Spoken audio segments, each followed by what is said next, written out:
who I am? I'm a dude playing a dude disguised as another dude. What? You a dude that don't know what Rank. he is. Or are you a dude who has no idea what rank he is and claims to know what rank he is? What is up? Welcome into Adjust the Ranks, a part of the Double FU, the FU times 2, the fantasy football universe. Gobble, gobble. It's we're here a day early because it's Thanksgiving time. We're talking about our rankings. Of course, we got a bunch, pretty much a full slate tomorrow and a game on Friday. So we have to go through the whole schedule, let you know how we feel about all of those matchups, and let you know what our rankings are this week. So Ryan is here. Ryan, man, bro, happy Thanksgiving. Oh, happy Thanksgiving, man. We're going to do this a couple more times on Wednesday. I hope you know that. Christmas falls on a Thursday. New Year's falls on a Thursday. Maybe we could swing New Year's, but we're not swinging Christmas. I know that for sure. Listen, we'll get there. We were just talking off air about Thanksgiving. My wife is in the throes of cooking deliciousness, master chef over here. But we've also invited 20 people over to our relatively small house. So I have to get things in order and, organized, set up. I was moving around furniture today and doing all the nonsense. But Ryan, here's a more important question for you here to top things off in the beginning. Favorite Thanksgiving dish? What do you got? Oh my goodness, that is on the spot. So my grandmother makes this pineapple stuffing. It's not like actual stuffing, but it's like it's kind of like a dessert on the plate before dessert. I always like to cheat ahead to it. So it's definitely my favorite. Love that. Personally, I mean, I'm definitely a mac and cheese guy. If there's a side of mac and cheese, gotta love the mashed potatoes. But also my aunt used to make this pumpkin bread. That was so good. Ate just like plate loads of the pumpkin bread. And then of course, you have to love the stuffing with the sausage, with the apple. But Ryan, low key, the best thing on the Thanksgiving Day plate is that ocean spray, whatever you want to call it, slide out of the can cranberry sauce. By far my favorite thing. I'm not a hater on that like most people are. Yeah. So I respect that. In my 27 years, I've never had mac and cheese as a side. I don't know what it is, bro. I know it's good. Don't get me wrong. I love mac and cheese. So it's not a me thing. It's just a family thing that happened, I guess. But you know what's not being talked about on Thanksgiving? What's that? How the Lions and Packers kickoff got moved to 1 p.m. Eastern. Usually it's always been at 12, So a little strange there, but we'll be able to watch the dog show. Thank real goodness. Real ones know about the dog show. That's listen, I have watched the dog show for sure. But against my will, usually when I was a bit younger. Apologies for these timings here on the board because this is my Amsterdam time. So you have to subtract 6 hours here. But like you said, Green Bay at Detroit, that's 1 p.m. Eastern.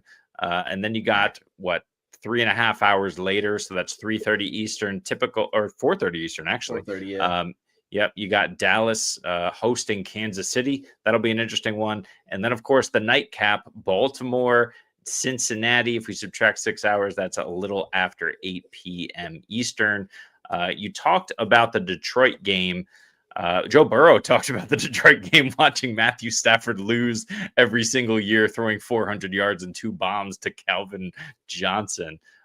Which game are you most excited about tomorrow? Look, this past week of football made this week so much more consequential. Like Dallas beating my Eagles. I don't want to talk about it, but bad. Kansas City beating the Colts coming from behind. That feels like a win and you might be in, and a lose and you might be out with how it's going for these guys. Green Bay, Detroit's going to mean a lot for the division. And then Cincinnati, Baltimore is probably for the division with how bad the Steelers are, even though they won again. So I'm going to go with Cincinnati, Baltimore as a nightcap. Yeah. A couple weeks ago, we were looking at this game like, wow, Baltimore's 0-4, Cincinnati's stumbling, and now it's going to be an offensive shootout. The over-under is 52 points. Jamar Chase is back from spitting on Jalen Ramsey. Joe Burrow is back from his toe injury. Well, it's really a foot injury. I don't know why they name it turf toe, but it's a foot injury. Yeah. So we'll see how he does, but I'm excited for that one. A lot of fantasy points, so of course I'm going to be more excited for that one. if you want the best explanation you're ever going to hear about turf toe, just listen to, I don't know if it's Jason or Travis, but it's on their podcast talking about what turf toe actually is. And it's like the dumbed down, perfect explanation version. And basically it's like a sprained ligament in your toe. So you can't move your toe and put pressure on it. And that, of course, affects your movement. That affects cutting. There's severe pain, of course. So that is no fun, no bueno. But look that up. It's like the perfect 45-second explanation of what turf toe is. People hear turf toe and they're like, "Oh, it's just a minor injury to the toe." Absolutely not. It is way more than that. So you see the slate here. So we'll talk about those guys. Of course, we got Jahmyr Gibbs to talk about. We've got kind of the Dallas wide receivers to talk about. We got Derrick Henry in a big blow up spot. Can he continue the hot streak? We will see. But we'll talk about all of that and more on the ranking show. So appreciate you guys joining us. Scott, appreciate you joining us.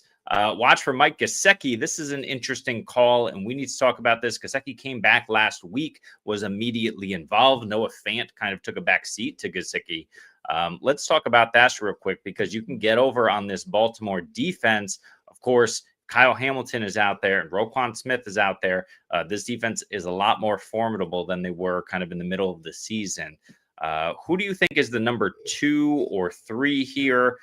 Is Iosivas worth the play? Do you think Charlie Jones, who was out there running a ton of routes last week in the absence of Ja'Marr Chase, is he viable? Or do you think Gesicki gets a ton of work? Look, I think it's Gesicki, but I'm liking Mitchell Tinsley as a sleeper shot in the dark this week. That's fair. I don't know how much chemistry he has with Joe Burrow, because obviously we haven't seen them really play together at all. So I think he might be the wild card shot that I want, but I like Gesicki a lot. This Baltimore defense has been better. We've talked about it multiple times, but it's Joe Burrow. It's prime time. Hopefully he shakes the rust off quick. Yeah, we'll see. I am just hoping for another, I know it was Joe Flacco, but another 14 targets for Chase Brown from Joe Burrow. Let's be Mr. Check Down King in your first spot back. No need to do too much, Joe. Let Chase Brown carry the mail for you in the receiving game as well. We know Ja'Marr Chase is going to get his, but we'll see. A lot of questions about, should I start Joe Burrow or X quarterback? An interesting one, and we'll get into it here in a minute. An interesting one was Joe Burrow or Jackson Dart, if it does in fact suit up, which it looks like he's trending to do so. I'm happier with Jackson Dart over Joe Burrow. I'm not sure that I have them ranked that way. They're definitely close, but I feel like Dart has the safer floor. He's got a decent matchup against New England in terms of throwing the football, and we know that Jackson Dart is kind of a lock for a rushing touchdown pretty much every single week. Who are you more comfortable with this week? Are you rolling with Joe off the multi-month absence, or are you happier with Dart? Look, it's funny that you asked this question, because I have both these guys in my home league. And this is the decision I'm making. I'm locking in Joe Burrow. I'm going for it, man. I have Joe Burrow up at 5. I'm worried about Jackson Dart's rushing upside with the concussions, because he might have to tuck it away a little bit. Coaching changed as well since he last played. Brian Daboll got fired in his last game. So I'm a little worried there. I probably need to move him up from 15. Feels a little low, but there's a lot of matchups this week. A lot of the good players got the good matchups. So in terms of fantasy points allowed. So we'll talk about these guys really soon. And I think I don't even have my rankings up. I am just all over the map here. You're getting ready for Thanksgiving. Listen, get ready for that turkey. So let's do it here. We got my guy, your guy, everybody's QB1, Joe Burrow. Drake May, the new Joe Burrow, maybe. We got our rankings here. You mean Drake May? Drake. Let's make this bigger so that you can see. I love that. I love that we're working with here. Drake May. Yeah, ridiculous. I love it. All right, so top 12 you see on the board here. We can make that even bigger, but you could Josh Allen, number 1, Patrick Mahomes, Drake May, number 3. You got Lamar, Hurts, Stafford, Herbert, Brissett, Burrow up at 9, Knicks, Goff, and Dart at 12 for me. What do you think about the top 12 this week? Yeah, I like it. I mean, it's kind of the same in a different order. I have Joe Burrow just pushed up a little higher. Yeah. I like Drake May's matchup. It's great. Joe Burrow, if Baltimore, they've had a track record of giving up fantasy points. Josh Allen, I have down at 4. That's the one I like the least. I think this is a separate rant that I'm going to go on some NFL podcast soon, hopefully, and say that Brandon Beane should be absolutely fired for his ineptness in the front office. Maybe. But as a separate story for a separate day, Jalen Hurts was the interesting one for me because he showed it off in the passing game last week. He got the tush-push touchdown.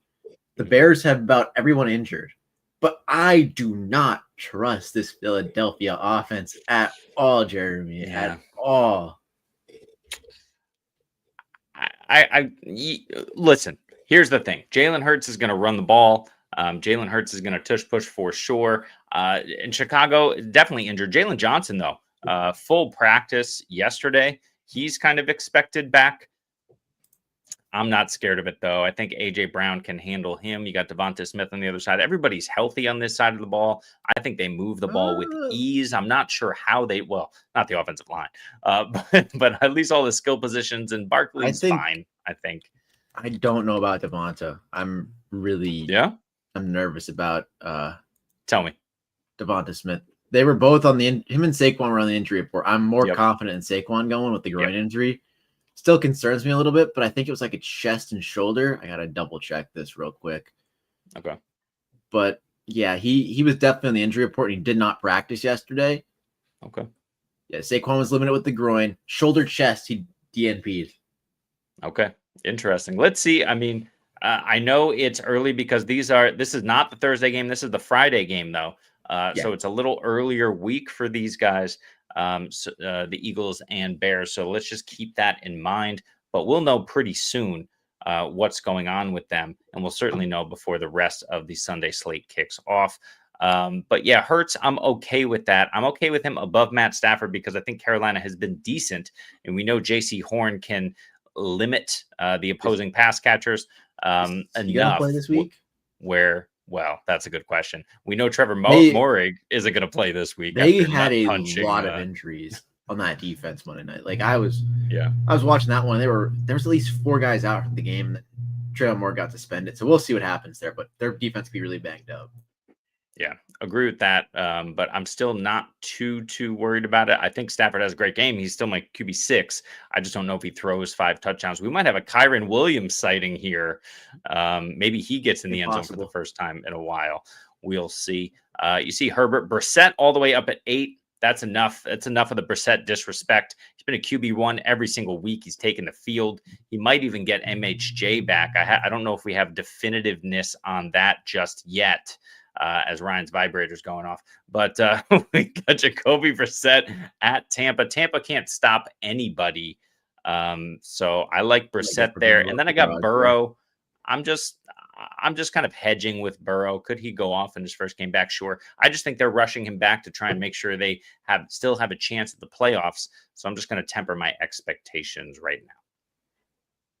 Never tempered the expectations with Joe Burrow.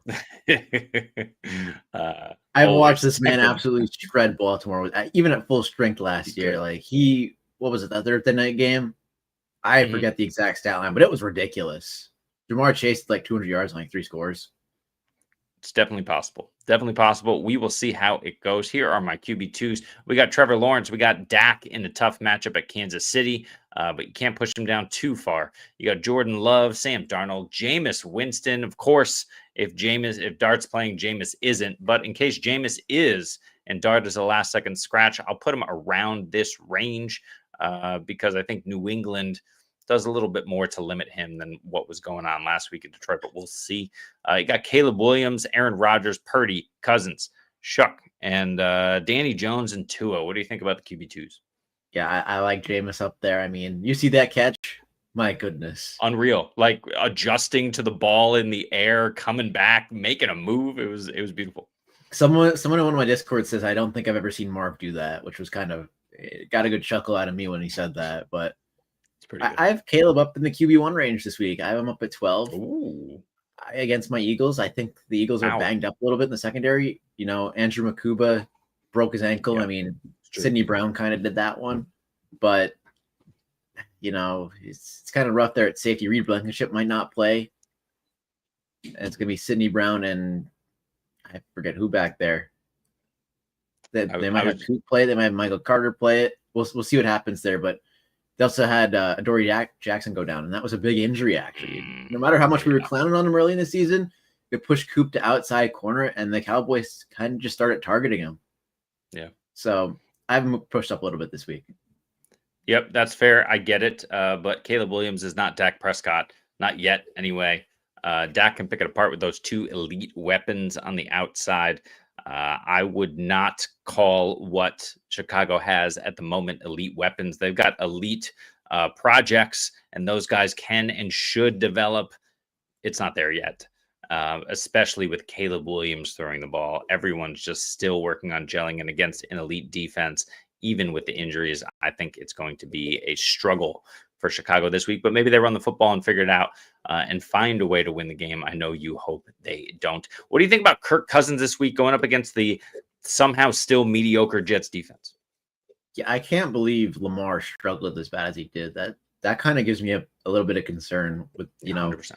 Him going forward. I mean, not this week against Cincinnati, but like at the same time, Cincinnati's on the same level as the Jets after they traded their stars. So yeah, what do I know? But anyway. Listen, I like Kirk Cousins this week. It's all right. It's an all right matchup. Yeah, I would say the Jets actually have been surprisingly good since they traded those two guys away. I don't have the stats in front of me, but if you look at their matchups, they're limiting opponents scoring, they're limiting opponents moving the ball, and they look decent on defense. They still have really good linebackers who are running around and going absolutely nuts after the ball. But that being said, we know they're not super good enough. The problem is Kirk Cousins isn't good enough. So I just don't think that he gets it done, especially with Drake London doubtful, according to Raheem Morris as of 20 minutes ago. Drake London is not going to play. We've known this for weeks at this point. Yeah, I just think it's going to be a struggle yet again for Kirk Cousins. If Atlanta wants to win this game, they need to rely on the ground game. Yeah, and, we'll have the Bijan Robinson talk in a little bit here, but someone I want to point out Cam Ward. Yeah. He looked absolutely fantastic against a tough Seattle defense. So he's doing well. He's doing very well. I think he's shown a lot of flashes there. And, I think we've all saw the tweets about, him being criticized for other things inside the game. But I think Cam Ward's going to be great. Get a head coach in there, get a wide receiver, pay Rashid Shaheed, draft one of the top guys, and watch Cam Ward flourish. So I can't wait to see him going forward, but not this week. Not this week against Jacksonville, who's been a bit Jekyll and Hyde as a defense, but they showed up when we saw them 2 weeks ago against the Chargers, absolutely dismantled them.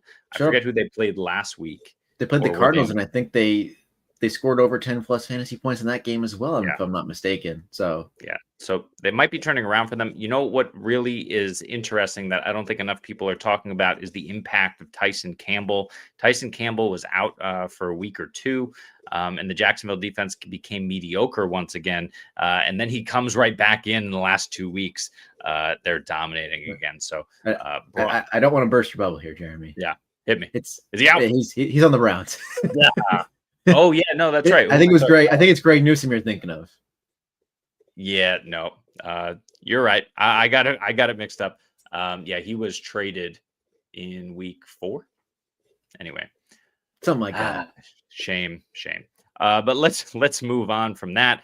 Let's talk about QB3s. We got Mariota, Ward, Taylor, CJ Stroud, Baker, all the way down at 29. Feels bad, but Baker feels bad. His shoulder is torn up. I don't think he plays this game, but we'll see what happens. We don't know yet, and we know he is pushing to play. We'll see if that happens. Geno, Shador, Bryce Young, and Max Brosmer, the potential of him. The one guy who's not on this list I'm noticing now is Teddy Bridgewater. Bridgewater has a chance, of course. He'll slot in where Baker is. Just consider Baker Bridgewater because I do not expect Baker to play. What do you think of the rest? Well, I think if Teddy Bridgewater plays, he's slotting in last for me. He looked abysmal last week. Yeah. I think Kyle Trask should play over him, but that's just me. I appreciate Teddy Bridgewater, the person, what he did for all those high school students, even though he ultimately lost his job for it because it's unfair. I'll just say that. But sure, another name I want to talk about is Max Brosmer. Do you know if you log on to the Bird app on Sunday at when do they play? Do they play at the 1 o'clock window? No, they played later. They played the 4:25 window. So if you log on to Twitter at about 7 o'clock Eastern time on Sunday, and Max Brosmer has 2 touchdowns and like 250 yards and no turnovers, you are going to see an absolute just flurry of tweets on the Bird app. Yeah. And I kind of want to see him. I don't know. Listen, here's the thing about Max Brosmer. He plays Seattle this week. Seattle's down bad. We'll see if Ernest Jones suits up. But Seattle's got a lot of injuries on the defensive side of the ball all of a sudden. So they're not as elite as they have been. But they're still a good defense. I think it's still a tough test for him in his first game. But we know that Minnesota has a ton of weapons. If Brosmer can sling it and earns another start, they get Washington, Dallas, the Giants, and the Lions to finish out the fantasy season, and also Green Bay in week 18. It's very possible that Max Brosmer just takes over this job from a very subpar JJ McCarthy. And I think I'm putting it lightly here. Brosmer could be the QB of the future here, and he's got a bunch of easy matchups after this week to prove it. If he's sitting out on your waiver wire and you got deep benches, or you're in a super flex league, if he's not already picked up, you need to go pick him up right now. Yeah, I totally agree. I mean, the benching feels very soft for Mr. McCarthy this week. Yeah, I mean, he's already ruled out. We're at Wednesday. They play Sunday. It's not like that. He's in. He might not clear the protocol. That was the news like 24 hours ago, and then it was quickly followed up by just a few hours later. He's out. It's such a benching. If they played it is. If they played tomorrow against the Lions or something, or on Friday against the Eagles, like I'd be like, okay, that's typical, right? Yeah. These guys play on Sunday. It's a soft benching, so I feel bad at this point for Mr. McCarthy, but hey, it's the way the league goes. You got to show up and make plays. Jamie, what is up, sir? Welcome in. That will end our discussion of quarterbacks. Of course, we have a full slate here. So before we get into the running backs, Ryan, let's talk a little bit about a couple of running backs in this Dallas-Kansas City game tomorrow night. The sandwich game, the meat of this Thanksgiving sandwich here, the turkey, if you will. Javonte, Kareem Hunt, possibly Isaiah Pacheco factoring in for fantasy. What do you think about these 3 running backs? Rank them and tell me how you think they're going to do in this game. Look, I looked at last week's box scores. I'll admit I didn't get to watch a lot of the Kansas City game. I looked and I saw Kareem Hunt had 30 carries. Stud. What are we doing? Giving Kareem Hunt 30 carries. That makes me sad inside, because that could have been Breece Hall. That could have so easily been Breece Hall, but alas, it was not. But if I'm ranked, I'm going to go Javonte, Kareem Hunt, Isaiah Pacheco. I think they trust Kareem Hunt more than Pacheco at this point. Agreed. And obviously Javonte is just going to get that workload over the 2, and it's hard to project what the Kansas City split's going to be, especially after Kareem Hunt got 30 carries last week, and now you're on a short week. So I'll go like that, but they're RB2s, RB3s for me. Nothing above 21. Yep, agree with you. We don't love the matchup for Javonte, but I think Javonte has a sick run out the rest of the season. So we'll talk a little bit about that. You see, or rather don't see, any of those 3 names here in the top, 13, what we have listed here. But let's talk about the top 12, our RB1s this week. We got Jahmyr Gibbs, Christian McCaffrey, Derrick Henry, Devon Achane, Bijan Robinson, Chase Brown, JT, Saquon, Travion Henderson at 9, James Cook, Travis Etienne, and Kyron Williams in a good matchup. RJ Harvey trying to creep in, but can't get into the top 12. What do you think about this potentially spicy list? Yeah, I have Christian McCaffrey down at 5. I don't like the matchup. Obviously, Myles Garrett's going to obliterate the sack record in like 2 games at this rate, the rate he's going. The defense has just been playing exceptional football. I know last week was against the Raiders. It's the Raiders. They don't have an offensive line. The 49ers are better prepared, but man, the workload's crazy for McCaffrey, but the cliff it's coming. It's It's right there. You could see it. The rushing efficiency is just not there. And I don't know if it's against stacked boxes or the O-line's not as good.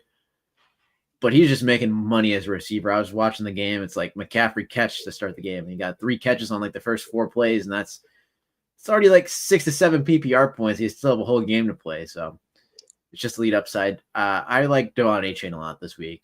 Yeah. I think he's the focal point of that offense, and Mike McDaniel's still around, and they're going to keep trying to win. So I have him up at 3. Fair.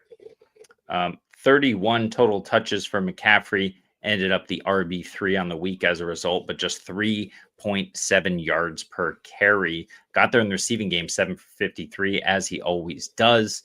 Last week against Arizona was the RB2. So, I'm not worried about Cleveland. Their front is good. Their linebackers are fast. They're decent, but I just think it's the Christian McCaffrey show yet again. I think San Francisco showed us last week how they prefer to play when everyone's healthy. Whoever the hell is outside opposite Juwan Jennings is mostly going to be a decoy. In this case, it was Ricky Pearsall. You got George Kittle running underneath and running those kind of deep slants. You got Christian McCaffrey catching everything out of the backfield, running up the middle, scheming everything through him. And then you got Juwan Jennings, who, if he didn't score last week, by the way, you're not happy with his performance. No. Part of that was Brock Purdy throwing 3 picks. But part of that is also the fact that this offense is CMC, George Kittle, and then whoever else might be Juwan Jennings kind of cleaning up. Against Cleveland, they won't do as well as they did against Carolina, but I'm not worried about McCaffrey. Like you said, his volume is safe regardless of how efficient he is. Question for you, though, about Derrick Henry against Cincinnati. We talked a little bit about it. Cincinnati is awful. Trey Hendrickson is likely out again. DJ Turner is the only thing that kind of limits mediocre elite wide receivers. We don't have that in Jamar Chase, so I don't think that's going to be necessarily a problem for him. What do you think about Derrick Henry just, rushing 3 touchdowns and 150 yards this game? I mean, he scored twice last week and didn't have a necessarily great game. Outside of the scores, of course, they got that turnover, and the Jets turned it over on downs because they were going 4th down, 2 scores, which I respect. If you're tanking, tank. But anyway, I like it a lot. I have him up at RB2 this week. I believe his ECR was at like 6. I think that's a little too low. Yeah, smash matchup. I think he has one of the best runouts in the league. I got to make sure about that real quick. Cincy Pitt, Cincy, New England, Green Bay. Not that bad. You get to play Cincy twice. Other than New England, it's pretty good. Yeah, I thought there was going to be a Miami on there. He already played Miami. That Thursday night game a couple weeks ago. RB14. Yeah, that was it's because he waited till the end of the game.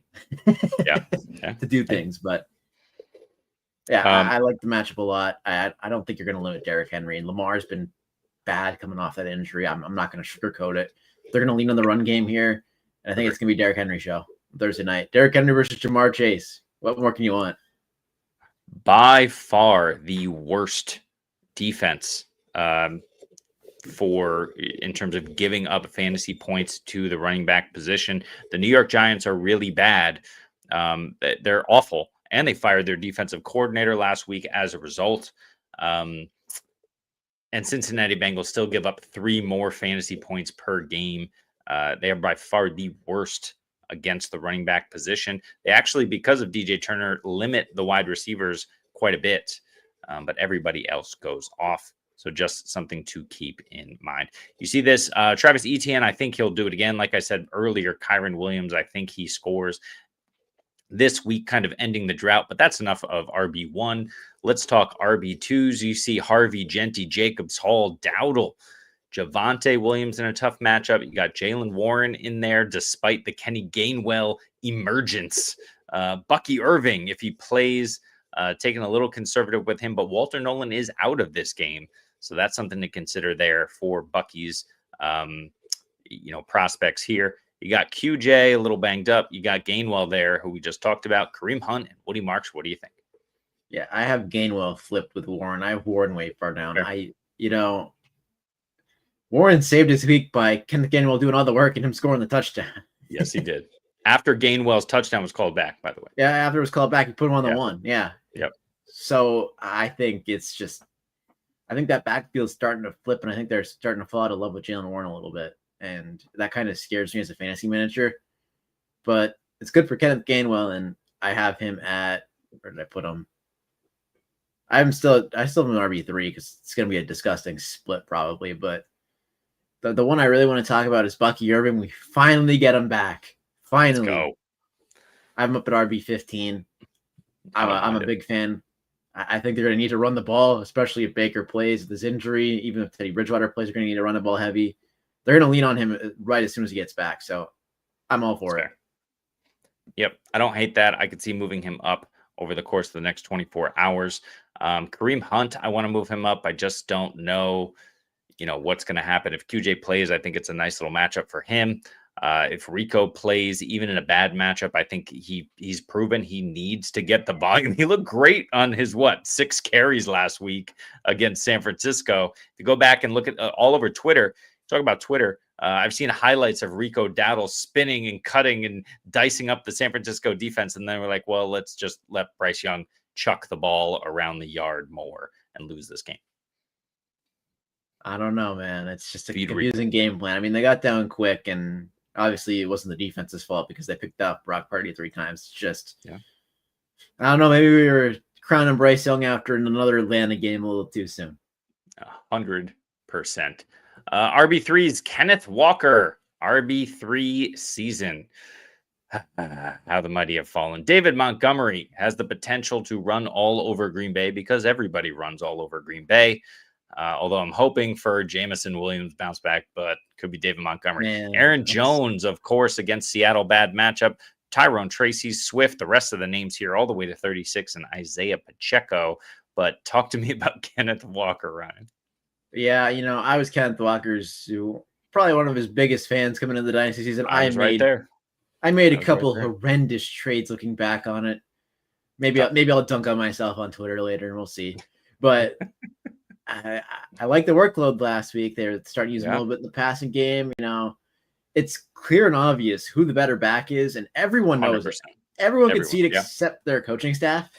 No, they see it. But listen, we've talked about this before. This is exactly the way that you should be using your running backs. Keep your stud workhorse healthy by not pounding him into the line from 3 yards out 4 times in a row. They're not going to – that's different. Bijan, it's okay because they're going to keep him for years, but there's no way they're assigning Kenneth Walker to a deal. So, now I don't really get that one, but it's tough. The matchup's okay against Minnesota. I'm not looking forward to it because Zach Charbonnet will probably score twice. Yeah, agree. How about Kyle Monangai? Talking about flipping the script. We got 2 names there, Tootin and Monangai. Tootin, we expected it, didn't happen, but gets a great matchup here.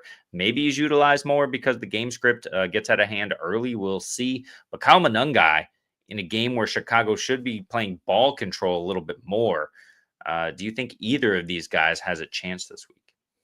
I mean, no, not really, but I'll take the chance on Tootin, but I think that's ETN's backfield. Yeah. And they're doing what I said that Seattle should do.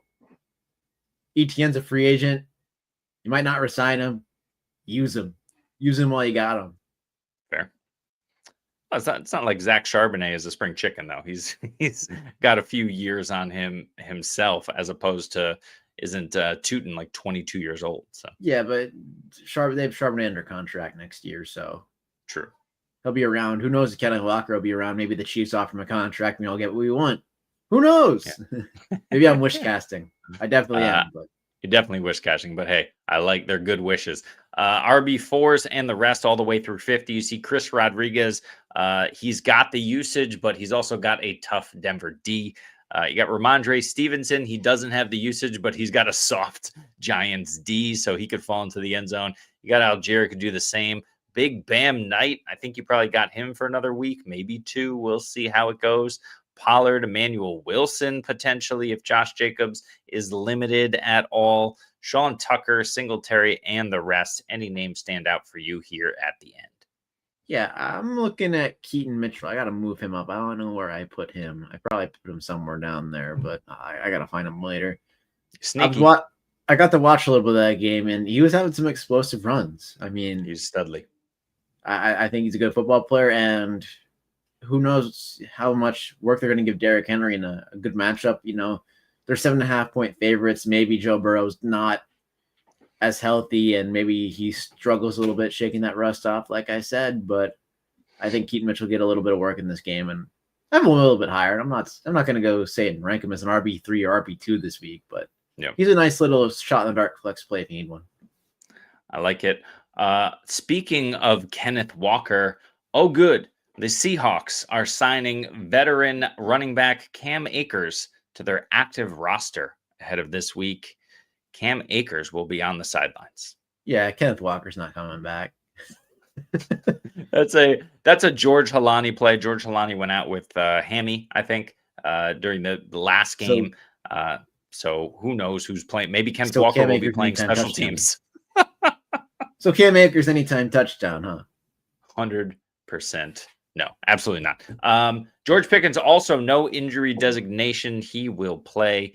And there apparently, at least on paper, is nothing wrong with him. There's plenty wrong with George Pickens, but at least there's nothing wrong with his ankle or whatever it was.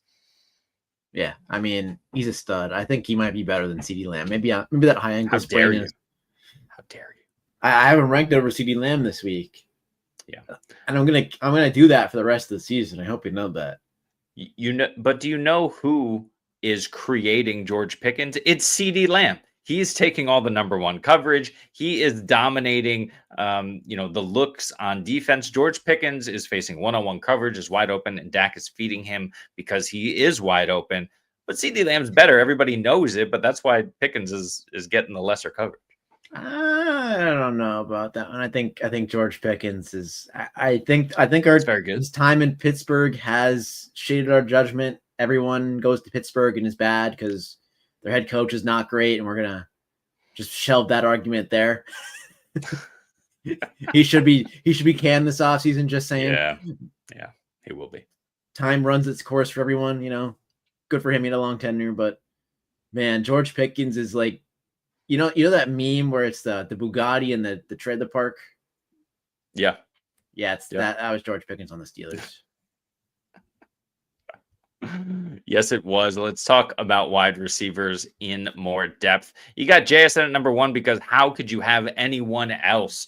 Jamar Chase at 2, but only because it's Joe Burrow's first game back. Probably should be 1 technically. I wanted to push Rashee Rice up to wide receiver 1 this week, but I couldn't do it against Dallas. I love the matchup for him. I think he gets fed. This is a Patrick Mahomes and the KC offense get right game.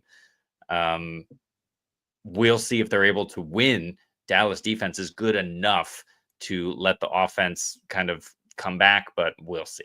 Rashee Rice, I think, is a good game. You got Puka, you got ARSB, you got CD right there. George Pickens down 11 for me because I'm happier with CD, but Trent McDuffie is no joke. So we'll see what happens.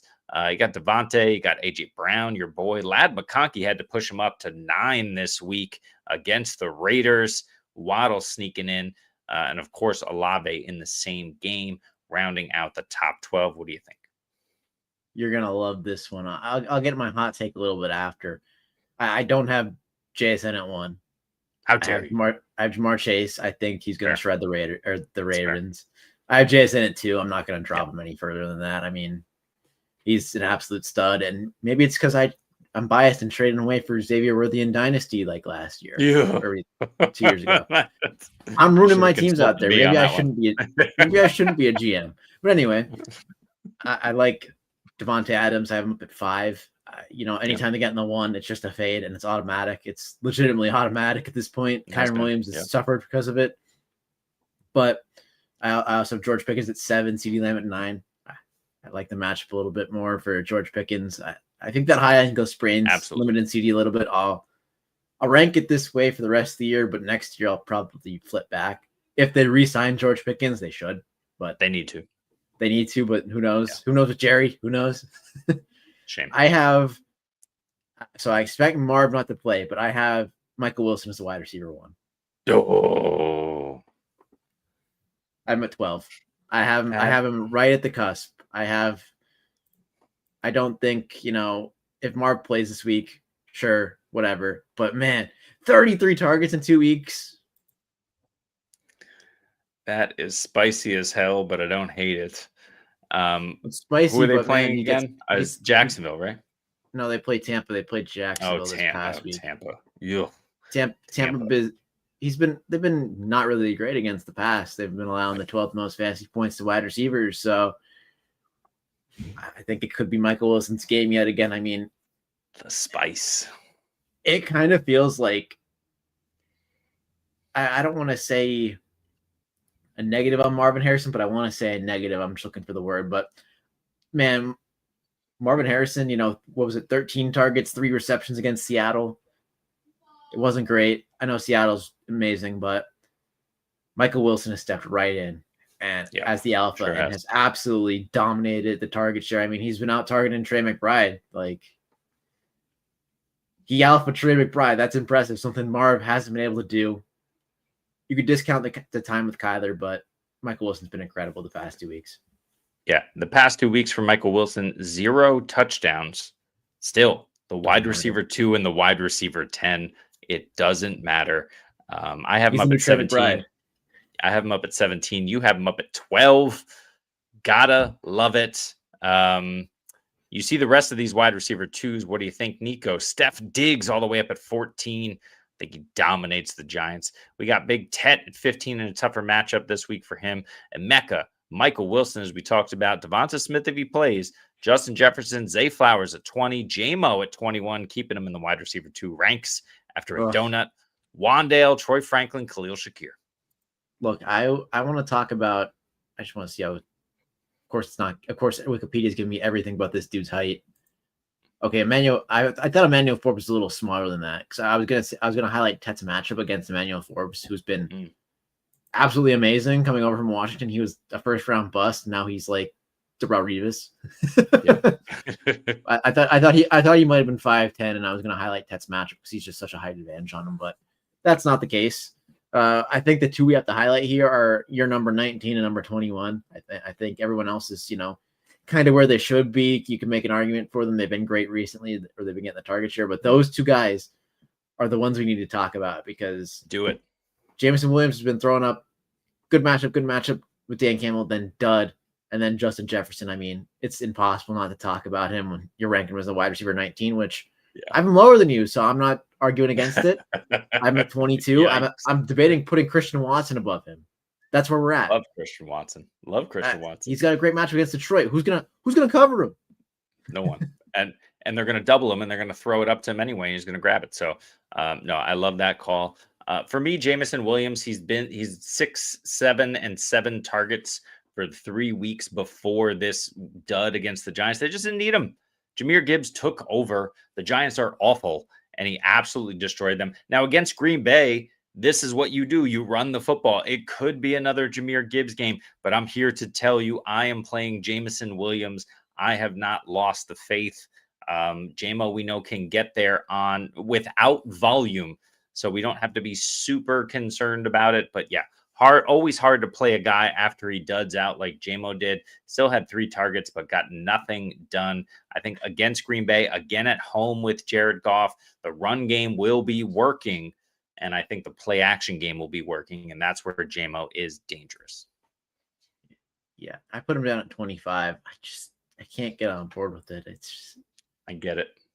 I mean, if you're in a playoff push right now and he throws you up a dud, I mean, I lost a week. I'm probably going to lose out on a bye week because of Jameson Williams. All I need him to do is put up 10 points. That's not a hefty ask in PPR formats. Like, and he puts up a 0 and probably shoots me out of a bye. So, it catapults me down the standings. So it's so aggravating. It's legitimately aggravating with him. But you can't put him much lower because Detroit could just go off at any moment. You could score twice and win your week. It's aggravating. He kind of reminds me of Will Fuller a little bit. He kind of screams Will Fuller. But I know Will Fuller had a better season than J-Mo probably had, but Will Fuller had like 15 touchdowns that one year. Absolutely crazy for Jameson Williams. I have him everywhere. So, of course, I started him in Scott Fishbowl round 1 of the playoffs last week. I squeaked by. We did okay. We're into round 2. I'm starting Jameson Williams again, so maybe I'm wish casting man. him this week. But let's go with that. You mentioned Justin Jefferson, and then we'll move on to the rest of these wide receivers here. Justin Jefferson, 10, 11, 9, 12, 9, and then 6 targets last week. But the problem is he's just not scoring. I don't think Max Brosmer is a huge step up. Anyone is a step up from what J.J. McCarthy has been doing. We just need someone to deliver the ball on time and accurately. But is Max Brosmer really going to do that? I'm a little concerned, especially against Seattle. Yeah, I am as well. I mean, he was good with Carson Wentz. He was delivering numbers with Wentz earlier in the season. But I know this is a fantasy show. I just want to get your opinion on this. I want to give you give me a percentage chance that Justin Jefferson tweets out a trade request this offseason. 110%. I like it. That trade request this offseason is going to go crazy on the timeline. Yeah. Hey, I don't think he wants to leave, but obviously he wants to leave. He wants to leave. Yeah. He doesn't want to, but like he was on like the GOAT trajectory. Like he was on like up at Jerry Rice levels. Obviously he'd have to do it for a lot longer, but then he's been doing it. But well, he's welcome in New England to be mentored by former Viking Stefan Diggs to dominate for a decade. He's 26. I think that'd be at the top of my list for a wish list, obviously, for fantasy purposes. But man, it's just so bad in Minnesota, and no one's thriving, and it's really bad. I mean, I started Jordan Addison last week. He dudded out for me too. It's like Jordan Addison's more talented than this. Maybe he's a buy in dynasty, but yes. How does it get better for these guys? Like they need a new quarterback. JJ McCarthy, I think will be fine, but he might need to move on because this team is ready to win now. That's always been the problem with JJ McCarthy. He was a project. Why do you draft a project when your team is ready to win? I mean, I see Washington on the schedule. I mean, they don't lose enough games to draft a quarterback and have Justin Jefferson stay and fix the situation. But they play Seattle this week. They're probably going to lose, but then they'll probably beat the Commanders, beat the Giants, and then lose the other games they have. But I don't think it's high enough for a quarterback. I think they should double dip, but they're not gonna. Go get Marcus Mariota. What's wrong with that? I'd love if they traded for like Jacoby Brissett. Yeah, there you go. Well, Jacoby Brissett might have a job in Arizona next year waiting for him with his name on it. I've talked about that one. I think that might be true, but I think he's up there to save Justin Jefferson's stock. I mean, who else could be up there? I mean, Mac Jones, Flacco, if he has another year in him, Mac Jones, I think, but I don't think San Fran lets him go that easy. Yeah, Mac Jones would be nice. But anyway, we digress. Let's move on to wide receiver threes. Give me Jameis. There you go. You see these names here. Give me one or two you like this week. You said Christian Watson. Yeah, I said Christian Watson. I mean, the matchup's great. Who's going to cover him in Detroit? I mean, just Jordan Love's been okay. Outside of that, I mean, obviously Romeo Dow would be cheating, but I don't want to do that. Let's go Xavier Worthy against the weak Dallas defense. They've been stronger up front, but the back end hasn't really held up. We saw AJ Brown do good last week, so did Devonta Smith. I think Xavier Worthy could catch a long ball. I saw some tweets about people who were watching his tape and they were posting clips, and he looked good against Indy. Patrick Mahomes just wasn't finding him. Yeah. So I'm going to go Xavier Worthy. I'm going to be betting him for my longest. So DraftKings does they do a 2 million prize pool of free bets, and whoever scores the longest touchdown, you get the bonus bets. It splits the pot of whoever bets it. I want to bet Xavier Worthy. I think he finds the end zone this week. Don't hate it. Just 4 for 59 last week. One of his better games in the last 2 months, but 8 targets. So you do like to see that volume coming his way, especially against Dallas. That's helpful.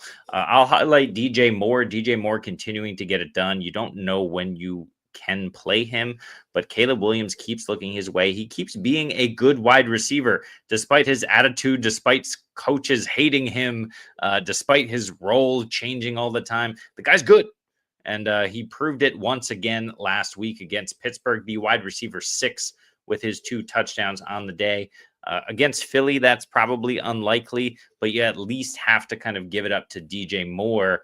Every once in a while, he shows out. He had a couple of duds before this past week, But then the month before that, 42, 43, 73, 72 yards. You know he can get it done. There's just a lot of mouths here. But DJ Moore possibly can find a way to beat the Eagles. Although I don't think Chicago finds a way to beat the Eagles. Is it Luther Burden week? It's Sit Luther Burden week? No, is it Luther Burden week? I mean, I'm wish casting again, but I just want to see the injury. I just want to see the injury report again. I want to see where Adoree Jackson is on it. He practiced in full. Okay, so he was in concussion protocol. He'll be back. So okay. Yeah. Here's the rest of the names here. Let's talk about them. I got Chris Godwin all the way down here. That's a quarterback situation, but I think he'll be ramped up. We got Addison in a bad matchup. That's another quarterback situation. Talk to me about Jaden Higgins, Ryan. I'm forcing you here. You can pick Higgins. You can also pick Chimere DK. I don't care. But these guys are scoring touchdowns. These guys are going off. I saw a tweet today that said DK is on pace, no joke, for the most scrimmage yards of any player in the history of the NFL because of his return yards. That's pretty phenomenal for the rookie. And Jaden Higgins keeps catching touchdowns, 3 touchdowns in the last 5 games. Yeah, I saw someone who plays in a punt yards league. I don't know if you saw that tweet. Nope. And the leaders, he pulled up the leaders section, and Chimere DK is above JSN. Crazy. I don't play in those kind of leagues, but yeah, I mean, he's been a great wide receiver. I think, going forward this season, he has to be rostered. I mean, Cam Ward's look great. Yep. And who else does he have to throw to? Gunnar Helm, Elk Eyemaner. I mean, I like DK a lot. Jaden Higgins, he's looked really good with Davis Mills. I don't know what CJ Stroud's coming back. That's kind of raising some red flags with me with how long he's been out. I mean, that concussion was not a good one. No concussion's a good one. Don't get me wrong, but that was like a bad one. Yep. So I'm still going to rank him in the 40s this week. I mean, what do you want out of a rookie that's, coming down the stretch here and producing more and more and more? It feels like one of those guys that could be, I'm not going to say league winner, because like I said, we overuse that term too much. He could be one of the guys that positively impacts your lineups down the stretch in the flex spot. That's what I'm looking for. Those are the words I'm looking for. Love that. I think I have Parker Washington too low. Absolutely love him. He's been getting all the volume. I'm going to move him up after this show. So definitely you're playing Parker Washington in the flex, I think, confidently this week against Tennessee. I don't care if BTJ comes back. Brenton Strange is back and soaking up volume, but that's actually opening things up for Parker Washington a little bit. But the name I want to talk to you about is Kayshon Boutte. Will it be a big booty week this week? Tell Jamie why he should be inserting the booty into his lineup. I mean, it's the matchup against the Giants. I mean, they give up a crap ton of fantasy points. I mean, he's been kind of on the downturn recently. He missed those 2 games because of injury, finished as a low 70s wide receiver this week. But maybe it's working him back in. I mean, Cincinnati provided a little bit of a challenge towards the Patriots on the defensive side of the football. Yep, so I think there's better days to come for Kayshon Boutte. The bye week's coming up, though. That kind of worries me. But there's one player that I do want to talk about that we didn't mention. Hit me. John Mechie.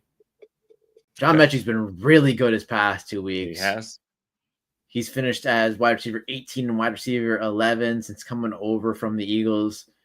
And I liked the volume last week. 7 targets. He had 6 receptions for 65 yards and a score. I mean, he's getting it done. So good for him. I mean, I think the matchup's a little tougher this week, if I'm not mistaken. He plays Atlanta. I mean, he might see a lot of AJ Terrell, but AJ Terrell hasn't been himself this season. So it's true.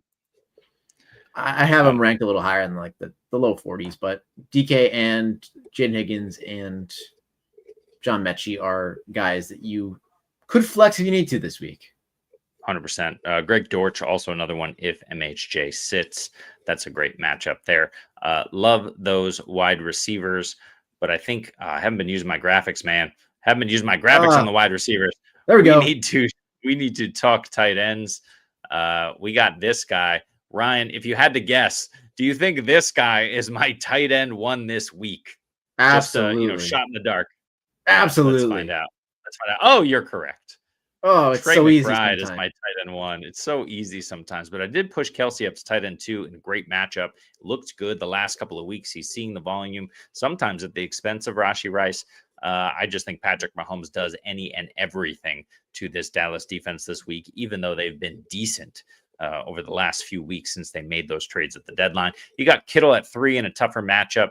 Otherwise, he's been great. He'll see the volume. Andrews, I pushed him all the way up to 4 because really he's the only other guy in town. Limited usage, but he still manages to get it done regardless. And against Cincinnati, got to love it. Those linebackers, by the way, cannot cover anything. They are athletic. They can run around, but those Cincy linebackers, forget it. Brock Bowers all the way down at 5. Tyler Warren, Gadsden, Henry, Juwan Johnson, Brent Strange peeking in the top 10. I think he has another good week. Ferguson and Goddard. Yeah, I like Brock Bowers a ton this week. I have him up at 2. I wanted to put him up at 1. I just can't put anyone over Trey McBride at this point. So they fired Chip Kelly. Chip Kelly is gone. They did. Yep. He is no longer there. They promoted Greg Olson as interim offensive coordinator. I love the numbers that the tight ends have put up in the system. You know, he had Darren Waller back when he was a Raider. And I forget, I think he was with the Rams. Or I forget what. Jared Cook's been on a ton of teams, but he was feeding Jared Cook in the early 2010s.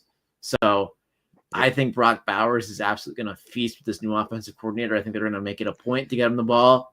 And I'm all for it. I mean, Geno's been bad, so I could justify the ranking, any ranking, you know, above or below, you know, the top 5 range. But I think he's poised to eat, and they're going to get him the football and do something they haven't, which is prioritize this man. Let's see if you know the answer to this. You may. How many weeks of football has Brock Bowers scored a touchdown in? In how many games has he scored a touchdown? I think it's been 2. It's been 1. He had the 3 touchdown game. Otherwise, nope. Otherwise, he has 0 touchdowns on the season outside of that massive game against Jacksonville back in week 9. However, the last 2 weeks has been tight end 6, tight end 10 on volume. He's just not finding the end zone. This offense, absolutely atrocious. They cannot block anyone. Geno Smith getting his teeth handed back to him, or at least his mouth guard. And the Chargers can rush the passer. They can do one thing. They can rush the passer. I don't think this is a good defense, but at least they have that capability. I think Brock Bowers probably gets there a little bit on volume, but at the same time, I do not think it matters much. If Bowers doesn't score, he's a tight end, you know, mid to back end tight end 1. That's fair. I mean, it's maybe I'm banking a little too much on the new offensive coordinator, but maybe if I'm betting on Brock Bowers, I'm okay going down with the ship if he doesn't perform. Fair. Tyler Warren also in a bad matchup, but let's talk about Brent Strange. Came back and just did exactly what he was doing at the beginning of the season. This is a Liam Cohen scheme thing for Brenton Strange. If he's out on waivers, you have to immediately go get him. I talked about it on the waiver video that I did. I talked about it last night on TikTok. I'm going to talk about it again tonight on TikTok. I'm going to talk about it now. Brenton Strange is seeing volume. Here's what he's done in his 5 full games so far this season: 4, 5, 7, 7, and 5 targets. He's turned that into tight end 18, 37, not a good one, 10, 17, and tight end 5 last week.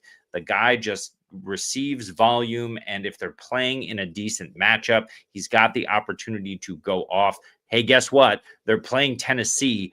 I feel like I'm going to move him up probably a couple of spots. Brenton Strange, I think, is a good play. And even though he hasn't scored yet this season, I could see it happening in this game. Yeah, I mean, anything can happen against the Tennessee Titans, you know. But I need to move up as well. I have him below tight end 1. Maybe I'll move him up above Oronde Gadsden, who I've moved down a ton already today.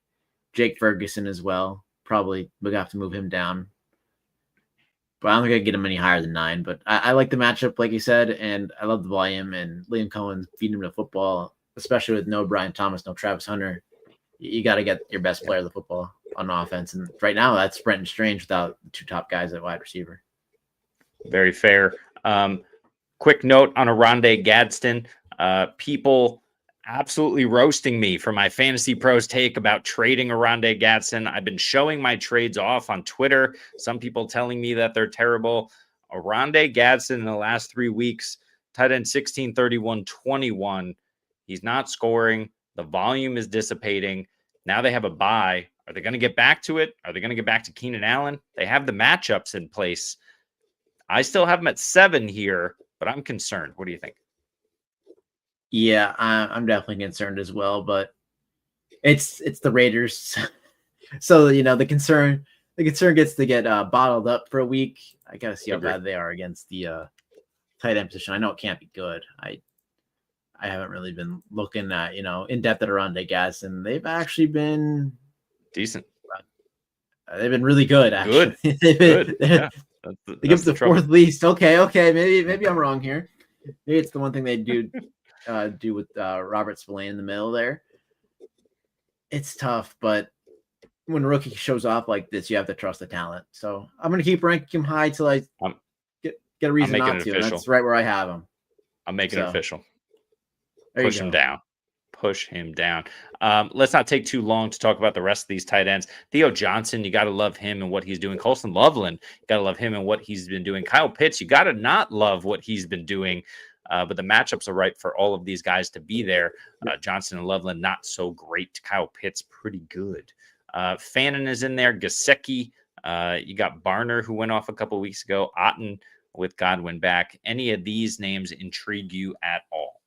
I mean, Kobe Parkinson, they kind of made a concerted effort to get him involved against the Buccaneers on Sunday night. They did. Obviously, it pains me because I'm a big Terrence Ferguson guy, and he'll get there. He'll get there eventually, but he wasn't involved Sunday night, and Kobe Parkinson was. So he's going to be the main benefactor without Tyler Higbee. I like his ranking. I'm not going to change it from 24s. I think I might have a little bit of lower. I got to move him up. Well, but I think Ryan, 24 is the right spot for him. Let me just add to your point, a touchdown in 3 straight games, which makes him the tight end 7, 9, and 4 in the last 3 weeks. Colby Parkinson. Should be Terrence Ferguson, I swear. Should be. I know. Damn it. But hey, Colby Parkinson's been there for a few years. He's bought into the system. He'll get there. Don't worry about it. But yeah, probably not going to be this year. Anyone else worth talking about? Probably not. Taysom Hill in a pinch. Gunnar Helm. Yeah. Okay. Go for it. I mean, Gunnar Helm, he got a bunch of targets last week. He's been emerging as one of the top targets for Cam Ward. And correct me if I'm wrong, I think they're really bad against tight ends. Yeah, I'm right. Okay. Jacksonville, yeah. I had to look. Yeah, they're giving up the second most. Obviously, Cincinnati's giving up a ton, but they're giving up the second most points to opposing tight ends. Gunnar Helm was a little bit more involved last week. So, if you needed a super desperation play or, someone maybe to target in Dynasty, someone of that. Yeah, that's fair. By the way, if you haven't been paying attention, we've been saying for weeks to drop TJ Hawkinson. You see how low he is. That's more of a problem with the quarterbacks. We got a couple of questions. Yeah, who cares? We got a couple of questions here. But I have to mention. I'm obliged to mention it. So. Yeah, I hear you. It's a good one. I'm lower than you. Are you a pumpkin pie fan? Yeah, of course. I mean, who isn't? Yeah. I mean, there's actually a lot of people that aren't. So I take that one back. I'm not a sweet potato. I'm not a sweet potato pie guy, though. One or the other here. I hear you, Jamie. But yeah, the pumpkin pie for me is quite delicious. Yep. Everyone's going out drinking on the Wednesday. Listen, this was the old school U.S. Sort of situation. Of course, Thanksgiving is a U.S. situation. Nobody's doing that here. It's a regular work day in Amsterdam. Absolutely hate that, but we'll have Thanksgiving a little bit later. Ken and Alec, maybe? Keenan. Oh, Keenan. It's probably Keenan. What is up, my man? Did he win this trade, Ryan? He traded away Javonte Bowers and Franklin to get JT Gadsden. Sutton got the better running back, but I don't know. What do you think? Yeah, I'll say yes. I mean, you lose a lot of upside with Brock Bowers. I was just talking him up, but man, I know it's been rough for JT recently, but you just got to believe in the guy. And yeah. I believe in Jonathan Taylor, and it's not hard to. You don't have to sit here and be like, oh, do you believe in this guy? Of course I do. I mean, it's a brutal run out for him, though. Houston, Seattle, San Fran on there. I mean, it's Rico Dowdle was kind of good against San Fran, but does Jacksonville give up a ton to running backs? That's the question. They do not. They are one of the best against running backs. So I still like it, but JT has a massive uphill climb, and that division is up for grabs right now. So he really needs to turn it back in MVP form. Yep, agree with that. I'm going to say no. I prefer your side a little bit better, but it's not egregious. Like we said, Bowers, we're a little concerned. Troy Franklin, I'm in love with Troy Franklin, so that's maybe a me bias problem here. But Troy Franklin has been the wide receiver one because he catches the touchdowns. This is like a Tez Johnson, Emeka Egbuka situation here, where Tez has just taken over and is outperforming Emeka because of the touchdowns. Troy Franklin doing the same to Courtland Sutton. Now this week, they're going to be fine. They got a great matchup, but Javonte, got to love him. Bowers, he'll get there in volume, and Troy Franklin, I prefer it over the other side, but it is close. JT makes this very close. Yeah, with his wide receivers, though, is he really going to have to start that third guy in Sutton or Franklin? I mean, you got Chase and you got Lamb. We're going to lock in every week. True. We like Christian Watson this week. Christian Watson, going for it. I mean, Jaden Reed could impact that coming back. So maybe it's a little weaker at third wide receiver, but I think with Kyron Williams doing what he has been, I think I like it a lot because he has the handcuff there in Quorum, so he could start JT Jacobs for the rest of the way, and he could flex Kyron if it's a 2 wide receiver league, so he doesn't have to worry about Sutton or Watson or Godwin. So he could just start JT Jacobs, Kyron, JSN, Lamb, and then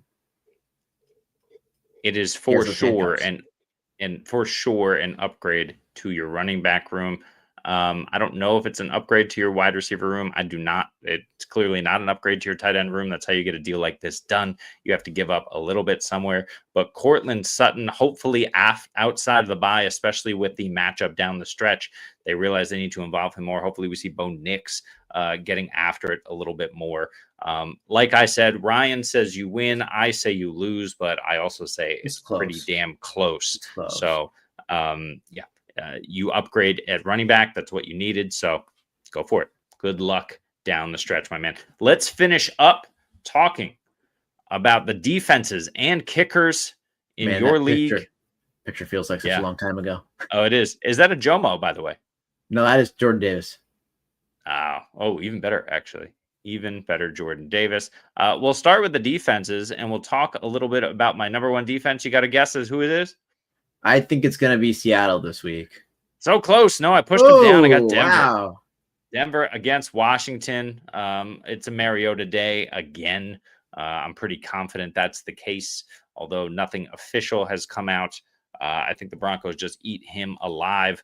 Terry McLaurin, when will he ever play again? We'll see if he comes back this week. I don't know. We'll see if Surtain comes back this week. But I got the Broncos all the way up at 1. The Chargers right on their heels at 2. Rams, Jags, Seahawks, like you mentioned, push them down to 5. I get it. A lot of people want to put them at 1, but I think this team can run the football. They can get there in the short passing game. Kevin O'Connell needs to figure out ways to hide his quarterbacks. What do you think? Yeah, I mean, I have Denver so far so much lower than you do. I have them at 2nd overall. I think they're going to do great this week as well.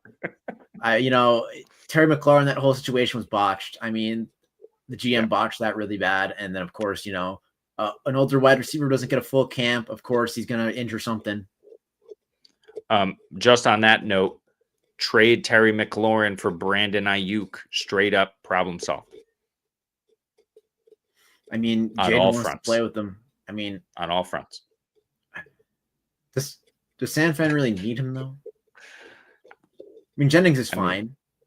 Yeah, he's fine. Pearsall's fine. I mean, we'll see. But anyway, I have the Rams at 3 as well. The Chargers at 4, so not much different there. I have the Patriots all the way up at 5. I'm just concerned about Jackson Dart coming back.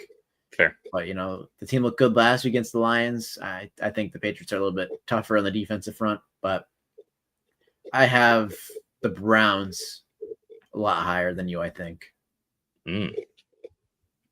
Let's see. Yeah, against San Francisco, I don't think Purdy's going to be as bad as he was last week, but it's possible. I don't think he's going to be as bad, but I think Myles Garrett's going to rack up a sack fumble, and they might score off of that. Yeah, I think Why are the Bucks all the way? The Bucks Yeah, need I to have be them at way lower 19. than this. Yeah. Pushing them down. I don't like their matchup either. So when I rank defenses, I rank them off of, pure domination, like we see with probably Max against Mac Brosmer, probably against Marcus Mariota with a good defense, probably against Bryce Young with a good defense. But then you get past those elite matchups, and then I start to value turnover potential. Sure.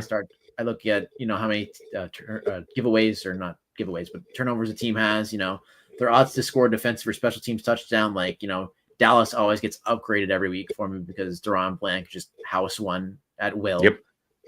So that's what I kind of look for. So I think Cleveland's up there with that category. Love it. That's a great call. Let's talk about the guys at the back end. I'm not sure Bland's housing one this week against Mahomes, but it's possible. You see these guys at the bottom. Any concerns, questions, someone you think deserves to be higher than they're ranked here? I think I just realized I need to add those bottom defenses in because I look for Dallas and I don't see them in my rankings. Yeah. So it's one of those things where they got left off. But I think it's Carolina at the lowest. I'm just concerned JC Horn doesn't get back. They're kind of cooked. That's fair. And Cincinnati's not going to be far behind them. I agree on the Giants as well. Dallas, I'm probably going to have a little higher than you. I'll probably put them 23, 24. I'm not going to go crazy with them this week. I don't mind it. But beyond that, the bottom defense are right. Maybe the Commanders a little higher, but I'm not going to force it up there, but it's tough. Absolutely fair. Pittsburgh's a little lower for me though against Josh Allen, but yeah, we'll see. Josh Allen has been doing it, then he hasn't been doing it. That Pittsburgh defense has been getting a little bit better, but not so good last week, that's for sure. Let's talk about the kickers and Dallas. Of course, Brandon Aubrey against Kansas City. He should have plenty of 60-yard field goals to kick in this one. You see the rest of these names. Anyone you like a little bit more than me this week? Kymie Fairbairn. I have him 3 spots higher. He crushed He's it put last up week, elite numbers recently, and we'll see how good Houston moves the ball. In a dome again? Yep, against a good Indy defense. So maybe they'll kick a couple more field goals. But I have Chase McLaughlin really lower than you do. He dropped 1 point for me this week. Maybe it's bias. I needed 11 points out of him to secure a playoff spot. Now I'm in a 5-way tie for last to go to Buffalo Wild Wings, which maybe I will stream on the channel here if I go to Buffalo Wild Wings and have to do that. We'll see. But let's see it. I love it. Any kickers you think should be lower on this list? Will Reichert. I don't think they're going to move the ball. I don't know. Ernest Jones, what's his deal? It's been out a couple weeks. I think Cam Ward's good. I think that's the discourse. I think Seattle was bad on defense last week. Tennessee was moving the ball at will, but I think Cam Ward's a little better, and I think Minnesota has way too many problems to figure out to get there. I mean, you could rank Daniel Carlson low as well. Ryan Fitzgerald, I really like. I don't have him in my rankings because I guess the last 4 just got cut off from my rankings, and I didn't add them in, so I have to do that. But Smith as well, I agree there. Those are probably going to be my bottom 2. Yeah, I think Carolina has a good chance to be shut out this week. We'll see if that comes to fruition, but this game could be 40-0. Yeah, very well could be. I mean, they put up that many points with the swiftness against Tampa, who I think is a better defense. Yeah. So, well, hey, we'll see what happens. Listen, we need to go prepare for Turkey Day, so that's going to be it for us. Ryan, any parting words from you, sir? Yeah, just enjoy the slate tomorrow. I think this is the best Thanksgiving slate we've seen in recent memory. Everyone's been saying it, but I agree. I mean, I remember the past couple of years where I just sleep through the Dallas game at 4 p.m. where it was against like the Giants or someone of that nature. Now they get Kansas City. It's a great game. I mean, the night game, I don't know if it's usually been a dud. I think it's been the one that's been most talked about. I remember way back when it was canceled during COVID. Those are times, but yeah, I think this is the best slate we've had. I mean, Chicago at Philadelphia was kind of a sneaky ad too late in the season where they were kind of banking on Chicago being good, and now they're at the top of the NFC North, and we got a good battle on Friday. So I really like what they're doing here. So I'm excited for this slate of football, best one yet. Absolutely. 3 NFC North teams in action before the weekend. We'll see how it Helps that all they're all good. shakes out. Helps But that they're the those 3 good ones. yeah, the Minnesota Vikings definitely need those extra couple of days. CD Lamb going against these Kansas City Chiefs, of course, likely facing and seeing a lot of Trent McDuffie. Do we think that his this week is decent? I know you have George Pickens ranked ahead of him, but he is a wide receiver 1 for both of us still. But what about rest of season for CD? So this week, maybe he gets limited, but let me give you if I can pull it up here, the rest of season schedule for CD. After Kansas City, he's at Detroit, then Minnesota, the Chargers at home, and then Washington to close out the fantasy season. I like most of those matchups for CD and for Pickens. I think this Dallas offense just goes nuclear. Maybe not this week, but after this week. What do you think? Man, if you need to win and get in week 14, you're going to want to have one of CD Lamb or George Pickens on your roster. Or both. Detroit. Or both. Or both of them, because they're going to score probably minimum 20 points. I like CD Lamb a lot the rest of the season. The ankle kind of concerns me. At least he doesn't have to play the Eagles anymore. Yeah, this is true. I think he has a league leading 6 drops just against the Eagles. I think he's leading the league in drops, and they've all come against the Eagles, which is really bizarre. But at least he's not in their schedule anymore. I like the rest of the season. George Pickens is probably going to be higher for me rest of the way, but it's not like I'm knocking CD down too far. If knocking him down to a wide receiver 2 is just a little too far. It's mid to low end wide receiver 1. I'm good with that. He's if you had to guess how many games has CD Lamb, keep in mind he missed pretty much 4 full games here with the injury at the beginning of that Philly game, or Chicago game rather. How many games has CD Lamb been a half PPR wide receiver 1 this season? I'm going to go with like 3. Close. 2. And then he was a wide receiver 13 and a wide receiver 15. He's there on volume. The problem is touchdowns. George Pickens is taking them all. Jake Ferguson is getting the rest. CD Lamb just 2 touchdowns on the season. Doesn't help when he's dropping them. Well, yeah, very true. But against Detroit, Minnesota, the Chargers, and Washington after this week, I am happy with it. He's a top 8 guy for me rest of season. How about you? Yeah, I'm probably going to put him like top 8, top 7. Yeah. I mean, drop him down in the top 10 would be a little too low for me because just the upside is there. And obviously we have people like Justin Jefferson who are struggling, Nico Collins who's struggling as well. He's been better recently, but a lot of these guys have not been great, and CeeDee Lamb's still been good, so you can't drop him too far. I just want to see, is Trent McDuffie been playing outside corner for them, or has he been playing inside? Mostly outside, I believe. Yeah, he's been playing outside, so CeeDee Lamb's going to get that soft coverage. So maybe this might be a CeeDee Lamb week, and maybe I might have to flip that. Listen, but here's the thing. The Cowboys, the record isn't phenomenal, but they're still very much alive in the playoff race, and they won a really good game last week. They have a winning streak going, and this offense just needs to keep gelling. Yeah, I've seen this too, where they basically came out and told the Kansas City Chiefs, we're going to feed CeeDee Lamb. We're going to feed 88 this week. I mean, no crap, no shit. You know what I mean? Like, of course you are. But George Pickens is really the interesting guy. But like you're saying, McDuffie on the outside, likely against Pickens. Pickens has been better, but he's faced softer coverage. CD on the interior, moving him around. That's what they need to do. I think they get it done this week, but I'm happier with him rest of the season than this game. Looking at Kansas City's depth chart and looking at how many slot snaps that people have taken, Trent McDuffie's taken the second most, so he'll maybe see a little bit of the slot. They want to neutralize CeeDee Lamb, but he's been mainly at outside corner. Shamari Connor has been primarily their slot guy. He's rotated. He's been in the box a little bit. He's played some safety, but he is giving up the most yards on the team in total. And he's given up the most yards at corner by far. So sure, it might be a CeeDee Lamb week. I was on this last week. It was when they were playing, or 2 weeks ago when they were playing Las Vegas. Kai Blue Kelly, George Pickens was going to be lined up against him. Kai Blue Kelly gave up like the 6th most yards in the league at outside corner this season. So it was always going to be his matchup that week. So maybe they'd pick on the easy matchup, and maybe it's CeeDee Lamb week. It definitely could be, but I'll tell you what, if Dallas wins this game against Kansas City, number one, Kansas City might really legitimately have a very serious uphill climb to the playoffs. But also, Dallas might be a legitimate contender if they can get into the playoffs. So we'll have to see. That schedule is a little soft. I think they can do it, but we'll have to see what happens there. Yeah, safe floor, 100%. But he's got the ceiling too. He just needs to score more. I think we see some regression toward the end of the season. He's got 2 now.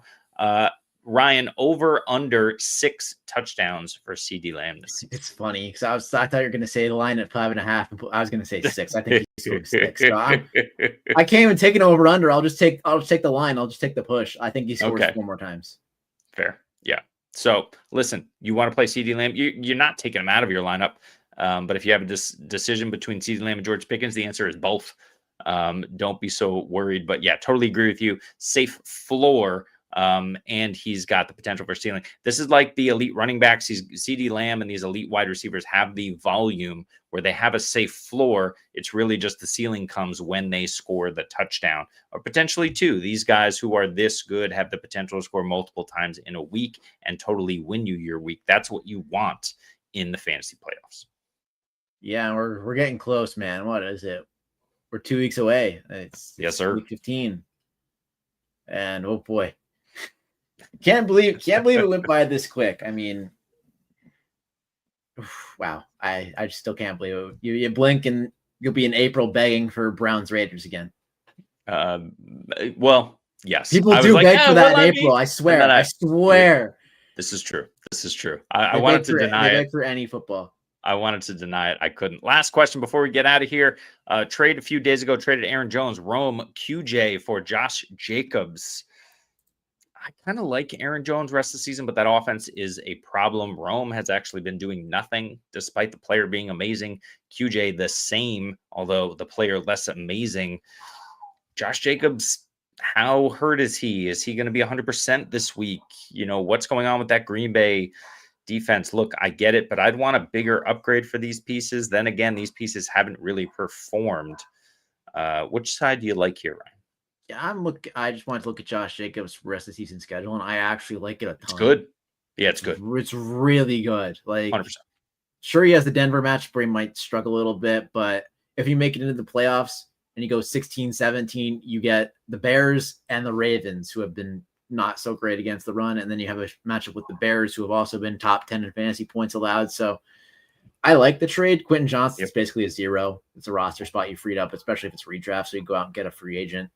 Aaron Jones, I agree. I like the end of season schedule for him as well. I traded a second for him in Dynasty. Good decision. The end of season schedule after Seattle for Aaron Jones is Washington, Dallas, New York, and Detroit. Yep. So that's really my concern here about the trade. And you gave up those pieces. Maybe Rome comes back, but that's really my issue. Immediate production for Josh Jacobs, but he didn't play last week. He'll play this week, but I don't know. I think he gets in the box against Detroit. Is he the workhorse, though? Is he the workhorse? Are they easing him back? I don't think you could ease him back. I mean, I think Green Bay needs to score points. Detroit came out and smashed the Giants. I think, didn't they dominate them earlier in the season already? I don't remember the scores of these games. That's the one thing I'm bad at, and I'm typing in security by accident. Where they're I will say this, as you look that up, 2 games against Chicago is juicy. That Baltimore matchup, week 17, I do not like it. With Roquan Smith back, that team is legit. But that's the thing. Have Emmanuel Wilson too, in case Jacobs goes down. So I hear that. But yeah, listen, that's the only thing, is that these are 2 offenses that are struggling to still find their identity. They've had quarterback issues. They've had health issues across the board.